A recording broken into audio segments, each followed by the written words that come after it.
Okay, ఇప్పుడు ఎవరైనా మాట్లాడుతున్నారా? ఒక్కసారి చూడండి, ఎవరన్నా ఈ రాష్ట్రంలో మాట్లాడుతున్నారా?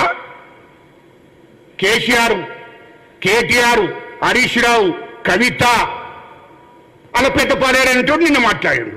ఇంకా బయట వాళ్ళు ఎవరైనా మాట్లాడారా? ఎవరు లేరు, మాట్లాడడం లేదు. ఎందుకు మాట్లాడలేదు? కాంగ్రెస్ ప్రభుత్వం ఏర్పడి 60 రోజులు అవుతుంది. తెలంగాణ ప్రజలు విముక్తైన రోజు. ఇయలో సోనియా గాంధీని మోసం చేశాడు కేసీఆర్, తెలంగాణ ప్రజలను మోసం చేశాడు.